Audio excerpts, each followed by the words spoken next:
ಶಿವಮೊಗ್ಗದ ಭದ್ರಾವತಿಯಿಂದ ಶಬರಿಮಲೆಗೆ ತೆರಳಿದ್ದ ಮಾಲಾಧಾರಿಗಳು ಕೇರಳ ಸರ್ಕಾರದ ನಡೆ ವಿರುದ್ಧ ದಿಢೀರ್ ಪ್ರತಿಭಟನೆ ನಡೆಸಿದರು. ಕೇರಳದ ಕೊಟ್ಟಾಯಂ ಜಿಲ್ಲೆಯ ಏರುಮೇಲಿ ಎಂಬಲ್ಲಿ ಕರ್ನಾಟಕದ ಮಾಲಾಧಾರಿಗಳ ವಾಹನವನ್ನು ತಡೆದಿದ್ದಾರೆ. ಇದಕ್ಕೆ ಆಕ್ರೋಶಗೊಂಡ ಮಾಲಾಧಾರಿಗಳು ಕೇರಳ ಸರ್ಕಾರ ಅಲ್ಲಿಯ ಪೊಲೀಸರ ವಿರುದ್ಧ ಘೋಷಣೆ ಕೂಗಿ ಆಕ್ರೋಶ ಹೊರಹಾಕಿದ್ರು. ಕರ್ನಾಟಕ ಸೇರಿದಂತೆ ವಿವಿಧ ರಾಜ್ಯಗಳಿಂದ ಆಗಮಿಸಿರುವ ವಾಹನಗಳನ್ನು ಏರುಮೇಲಿ ಎಂಬಲ್ಲಿ ತಡೆದು ನಿಲ್ಲಿಸಲಾಗ್ತಾ ಇದೆ. ಅಲ್ಲಿಂದ ಶಬರಿಮಲೆಗೆ 45 ಕಿಲೋಮೀಟರ್ ದೂರ ಇದೆ. ಶಬರಿಮಲೆಗೆ ಹೋಗಲು ಬಿಡ್ತಾ ಇಲ್ಲ ಅಂತ ಪ್ರತಿಭಟನೆ ನಡೆಸಿದ್ರು. ಇನ್ನು ಕೇರಳ ಸರ್ಕಾರ ಕರ್ನಾಟಕದ ಭಕ್ತರಿಗೆ ಅನ್ಯಾಯ ಮಾಡ್ತಾ ಇದೆ. ಬೆಳಗ್ಗೆ 10 ಗಂಟೆಯಿಂದ ಕರ್ನಾಟಕದ ವಾಹನಗಳನ್ನು ಮಾತ್ರ ತಡೆ ಹಿಡಿದಿದೆ.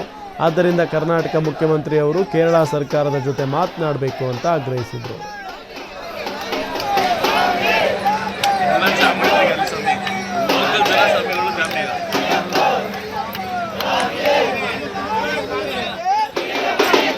ನಾವು ಕರ್ನಾಟಕದಿಂದ ಶಬರಿಮಲೆಗೆ ಬಂದಿದ್ದೇವೆ.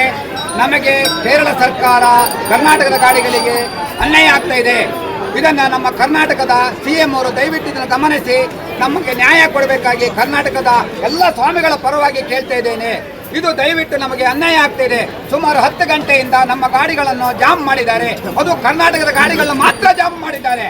ದಯವಿಟ್ಟು ಇದರ ಬಗ್ಗೆ ನಮ್ಮ ಕರ್ನಾಟಕದ CM ಅವರು ಗಮನಿಸಿ ನಮ್ಮ ಈ ಸ್ವಾಮಿಗಳ ಯಾತ್ರೆಗೆ ಕೇರಳ ಸರ್ಕಾರಕ್ಕೆ ದಯವಿಟ್ಟು ತಿಳಿಸಿ ನಮ್ಮ ಯಾತ್ರೆಗೆ ಸುಖಕರವಾಗಿ ಆಗಬೇಕಂತ ನಮ್ಮ ಸಿದ್ದರಾಮಯ್ಯನವರಿಗೆ ಮತ್ತೊಮ್ಮೆ ಕೇಳ್ಕೊಳ್ತಿದ್ದೇವೆ. ಸುಮಾರು ಲಕ್ಷಾಂತರ ಜನ ಕರ್ನಾಟಕದವರು ಎರಿಮನೆಯಲ್ಲಿ ಜಾಮ್ ಆಗಿದ್ದಾರೆ. ತುಂಬಾ ಗಾಡಿಗಳನ್ನ ಪೂರ್ತಿ ಇಲ್ಲಿ ನಿಲ್ಸ್ಕೊಂಡಿದ್ದೀವಿ. ಇದರ ಮೇನ್ ಕಾರಣಕರ್ತರು ನಾವು ಆಗಿ ಎಲ್ಲ ಸ್ವಾಮಿಗಳು ನಮಗೆ ಸಪೋರ್ಟ್ ಮಾಡ್ತಿದ್ದಾರೆ. ದಯವಿಟ್ಟು ಇದ್ರ ಬಗ್ಗೆ ನೀವು ಗಮನ ಹರಿಸಿ ನಮ್ಮ ಕಷ್ಟವನ್ನ ಕರ್ನಾಟಕದ CM ಮತ್ತು DCMಗಳು ಎಲ್ಲ ಮಿನಿಸ್ಟರ್ಗಳು ಗಮನ ಹರಿಸಿ ನಮಗೆ ದಯವಿಟ್ಟು ನ್ಯಾಯ ಒದಗಿಸಿಕೊಡ್ಬೇಕಂತೇಳಿ ನಾವು ಸ್ವಾಮಿಗಳ ಪರವಾಗಿ ಈ ಕರ್ನಾಟಕದಿಂದ ಕೇರಳಕ್ಕೆ ಬಂದು ಇಲ್ಲಿ ಅತಂತ್ರ ಆಗಿದ್ದೇವೆ. ಇನ್ನು ಒಂದು ಸ್ವಲ್ಪತ್ತಿಗೆ